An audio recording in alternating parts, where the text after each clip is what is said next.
Hi friends. என் பையன் காலையிலேருந்து bread omelette வேணும்னு சொல்லி என்னைய பாடாப்படுத்தி எடுத்துட்டான் பார்த்துக்கோங்க.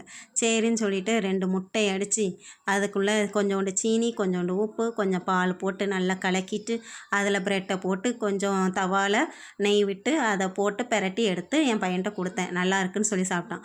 ஆனால் சின்ன வயசில் எங்கள் அம்மா இதை செஞ்சு கொடுப்பாங்க. செம்ம டேஸ்ட்டாக இருக்குங்க. நாங்களாம் தட்டை எடுத்துகிட்டு வந்து நாங்கள் கிட்டத்தில் உட்காந்துக்கிடுவோம். எனக்கு தான் ஃபஸ்ட்டு அப்படின்னு சொல்லி சொல்லுவோம். எங்கள் அம்மா இருங்கடா தரேன்னு சொல்லவும் அங்கே எல்லாம் காலியாகிக்கிட்டே இருக்கும். இன்னொன்று கேட்டுக்கிட்டே இருப்போம். ஆனால் அதே மாதிரி தோசைக்காகவும் நிற்போம். நீங்கள் நினச்சிருக்கீங்களா? நான் எப்போ பார்த்தாலும் தோசைக்கு நின்றுக்கிட்டு இருப்போம். எனக்கு தான் ஃபஸ்ட்டு தோசைன்னு. அதுக்கப்புறம் என் பையனுக்கு எடுத்து கொடுத்தேன். என் பையனும் சாப்பிட்டுட்டு நல்லா இருக்குது அப்படின்னு சொல்லி சொன்னான். அதே நேரம் ஃபுல்ஃபில்லாக இருந்துச்சு.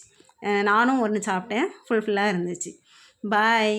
லைக் பண்ணுங்கள், ஷேர் பண்ணுங்கள், சப்ஸ்கிரைப் பண்ணுங்கள்.